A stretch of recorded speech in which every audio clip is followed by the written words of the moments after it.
আসসালামু আলাইকুম। সংবাদে আপনাদের সবাইকে স্বাগত জানাচ্ছি। আমি ফিরোজ তোহা। শুরুতেই সংবাদ শিরোনাম। বাংলাদেশের সর্বশেষ গুরুত্বপূর্ণ আপডেট সংবাদ আপনাকে স্বাগত। শুরুতেই সংবাদ শিরোনাম, পরে বিস্তারিত। শুরুতেই জানিয়ে দিব, বিডিআর বিদ্রোহ, শেখ হাসিনা সহ 11 জনের নামে হত্যা মামলা। 2009 সালে বাংলাদেশ রাইফেলস বিডিআর সদর দপ্তর পিলখানায় বিদ্রোহের ঘটনায় দায়ের করা মামলার আসামি বিডিআর উপসহকারী পরিচালক ডিএডি বীর মুক্তিযোদ্ধা মোহাম্মদ আব্দুর রহিমের কারাগারে মৃত্যুর ঘটনায় হত্যা মামলা দায়ের করা হয়েছে। সাবেক প্রধানমন্ত্রী শেখ হাসিনা, সাবেক বিজিবি মহাপরিচালক এবং সাবেক সেনাপ্রধান আজিজ আহমেদ এবং পিলখানা বিদ্রোহ মামলার আইনজীবী মোশারেফ হোসেন কাজল সহ 11 জনকে আসামি করা হয়েছে। আজ ঢাকা মহানগর হাকিম মোহাম্মদ আখতারুজ্জামানের আদালতে এই মামলা দায়ের করা হয়। মৃত আব্দুর রহিমের ছেলে অ্যাডভোকেট আব্দুল আজিজ এই হত্যা মামলা দায়ের করেছেন। এরপর জানিয়ে দিব, ভারতে আর মাত্র 25 দিন থাকতে পারবে হাসিনা, বলছে ভারতীয় সংবাদ মাধ্যম হিন্দুস্তান টাইমস। এদিকে আত্মগোপনে থাকা গোলাম দস্তগীর যেভাবে গ্রেপ্তার হলেন, গাজী গ্রুপের চেয়ারম্যান গোলাম দস্তগীরকে আজ গ্রেপ্তার করা হয়েছে। ছাত্র জনতার অভ্যুত্থানে শেখ হাসিনা দেশ ছেড়ে ভারতে পালিয়ে যায়। যদিও এর আগেই আওয়ামী লীগের অসংখ্য নেতাকর্মী দেশত্যাগ করেছেন, কিন্তু বিপাকে পড়ে যান যারা দেশত্যাগ করতে পারেননি। শেখ হাসিনার পতনের পর একে একে প্রকাশিত হচ্ছে শেখ হাসিনা সরকারের নানা অনিয়ম, দুর্নীতি। এরই মধ্যে শেখ হাসিনার সাবেক মন্ত্রী গোলাম দস্তগীর এবং গাজী গ্রুপের চেয়ারম্যান দস্তগীর, তিনি আগে পাট এবং বস্ত্রমন্ত্রী ছিলেন, তাকে গ্রেপ্তার করা হয়েছে আজ। জানাবো, এই আওয়ামী লীগের নেতা কিভাবে আত্মগোপনে থেকেও শেষ রক্ষা পেলেন না। এদিকে যৌক্তিক সময়ে নির্বাচনের উদ্যোগ নেবে অন্তর্বর্তীকালীন সরকার, বললেন বিএনপির জাতীয় স্থায়ী কমিটির সদস্য মেজর অবসরপ্রাপ্ত হাফিজউদ্দিন আহমেদ। এবারে জানাবো, ভারতে আওয়ামী লীগ নেতা পান্নার মৃত্যু। ছাত্রলীগের সাবেক সাধারণ সম্পাদক এবং পিরোজপুর জেলা আওয়ামী লীগের সদস্য ইসহাক আলী খান পান্না মারা গেছেন। ভারতের মেঘালয়ের শিলং পাহাড়ে ওঠার সময় তাকে ভারতের বর্ডার রক্ষা বাহিনী বিএসএফ গুলি করে। এ সময় তার মৃত্যু হয়। এবং সর্বশেষ জানিয়ে দিব, আজ থেকে সমমনাদের সঙ্গে বৈঠক করবে বিএনপি। সরকার পতনের পর সমমনা দল এবং জোটের সঙ্গে আবারও বৈঠক করতে যাচ্ছে বিএনপি। আজ রোববার এই বৈঠক শুরু হওয়ার কথা রয়েছে। জানা গেছে, বিকেলে গুলশানে বিএনপির চেয়ারপারসনের রাজনৈতিক কার্যালয়ে সমমনা 12 দলের জোটীয় নেতাদের সঙ্গে এই বৈঠক অনুষ্ঠিত হবে। এরপর সন্ধ্যা 7টায় জাতীয়তাবাদী সমমনা জোটের সঙ্গে বৈঠক হওয়ার কথা রয়েছে। বিএনপির প্রেস সচিব সাইরুল কবির খান জানিয়েছেন, বাকি দল এবং জোটগুলোর সঙ্গেও কার্যক্রমে বৈঠক করবে দলটি। পর্যায়ক্রমে এই বৈঠক অনুষ্ঠিত হবে। বর্তমান পরিস্থিতিতে কিভাবে ঐক্যবদ্ধ থেকে কাজ করা যায় সে বিষয়ে বৈঠকের পদক্ষেপ নেয়ার ব্যাপারে আলোচনা হবে। সেই সঙ্গে রাষ্ট্র সংস্কার এবং নির্বাচন অগ্রাধিকার পাবে। প্রিয় দর্শক, এতক্ষণ শুনছিলেন সংবাদ শিরোনাম, এবারে বিস্তারিত। তবে তার আগে বন্ধুরা, অনুরোধ থাকবে এই সংবাদটিতে একটি লাইক দিন। এই চ্যানেলে আপনি নতুন হয়ে থাকলে আমাদের সংবাদটি দেখতে দেখতে চ্যানেলটি সাবস্ক্রাইব করে রাখুন, যাতে করে বন্ধুরা আমাদের পরবর্তী লেটেস্ট আপডেট সংবাদগুলো সবার আগে আপনার কাছে পৌঁছে যায়। কমেন্ট করে আপনার মূল্যবান মতামত জানিয়ে দিন আপনি বিশ্বের কোন দেশ থেকে বা বাংলাদেশের কোন স্থান থেকে আমাদের সংবাদটি দেখছেন এবং শুনছেন।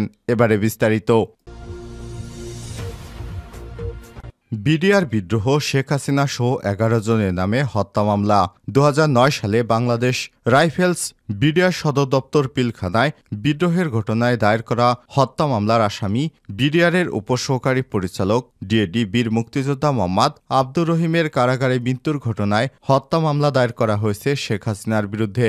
সাবেক প্রধানমন্ত্রী শেখ হাসিনা, সাবেক বিজিবি মহাপরিচালক এবং সাবেক সেনাপ্রধান আজিজ আহমেদ এবং পিলখানা বিদ্রোহ মামলার আইনজীবী মোশারেফ হোসেন কাজল সহ 11 জনকে আসামি করা হয়েছে।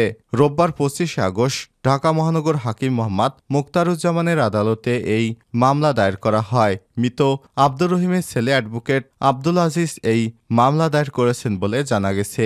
মামলার অন্য আসামিরা হলেন সাবেক কারা মহাপরিদর্শক ব্রিগেডিয়ার জেনারেল অবসরপ্রাপ্ত মোহাম্মদ আশরাফুল ইসলাম খান, ঢাকা দক্ষিণ সিটি কর্পোরেশনের মেয়র ব্যারিস্টার শেখ ফজলে নূর তাপস, সংসদ সদস্য শেখ সেলিম, নূর আলম চৌধুরী লিটন, শেখ হেলাল, জাহাঙ্গীর কবির নানক, মির্জা আজম এবং হাসানুল হক ইনু।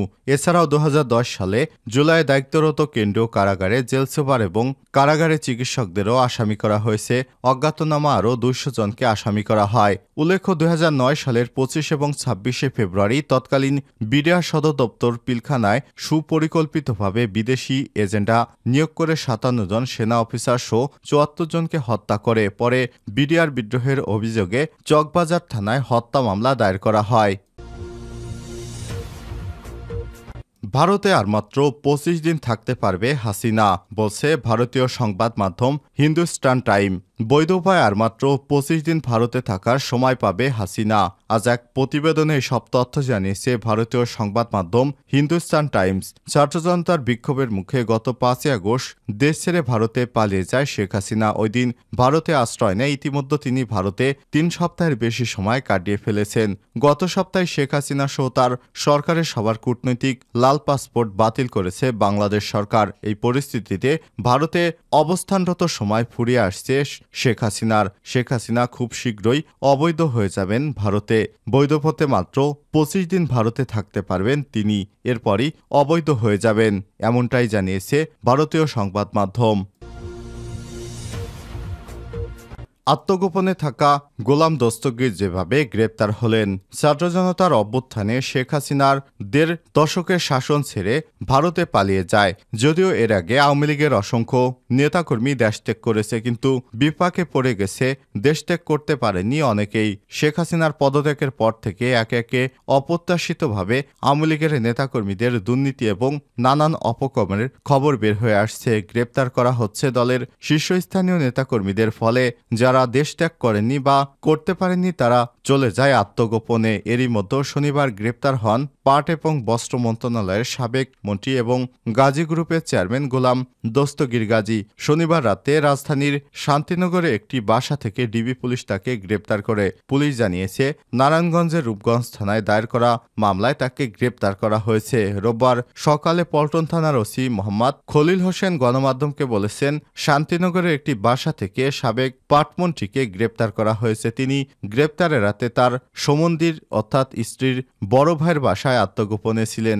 ডিবি পুলিশের একটি দল তাকে সেখান থেকে গ্রেপ্তার করেছে। তিনি এখন ডিবি কার্যালয়ে রয়েছেন। উল্লেখ্য, দ্বাদশ জাতীয় সংসদ নির্বাচনে নারায়ণগঞ্জের রূপগঞ্জ 1 আসন থেকে আওয়ামী লীগের নৌকা প্রতীক নিয়ে এমপি নির্বাচিত হয়েছিলেন গোলাম দস্তগীর গাজী। ছাত্র জনতার অভ্যুত্থানে সন্ত্রাসীদের গুলিতে নবম কিশলয় হাই স্কুলের 10ম শ্রেণীর ছাত্র রোমান মিয়া 17 নিহত হওয়ার ঘটনায় গত বুধবার নারায়ণগঞ্জের রূপগঞ্জে থানায় শেখ হাসিনা এবং গোলাম দস্তগীর গাজী সহ 105 জনের নামে হত্যা মামলা দায়ের করা হয়। মামলাটি করেন রোমান এর খালা রিনা।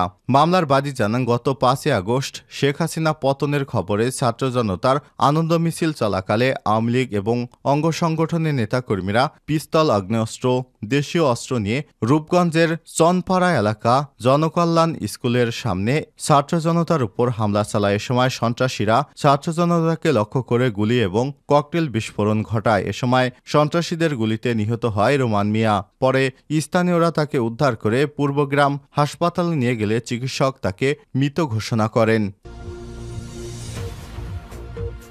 যুক্তির সময়ে নির্বাচনের উদ্যোগ নেবে অন্তর্বর্তীকালীন সরকার, বললেন হাফিজ।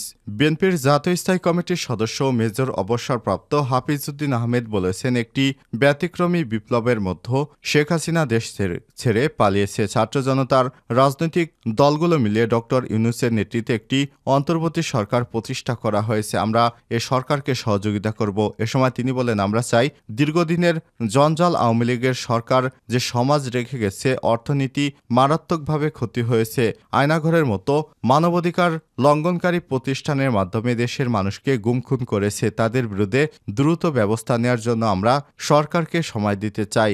আমরা আশা করি একটি যৌক্তিক সময়ে জনপ্রতিনিধিদের কাছে সুষ্ঠু নির্বাচনের লক্ষ্যে অন্তর্বর্তী সরকার উদ্যোগ নেবে। শনিবার 24 আগস্ট সকালে রাজধানীর জিয়া উদ্যানে জিয়াউর রহমানের মাজারে শ্রদ্ধা নিবেদন শেষে তিনি এসব কথা বলেন।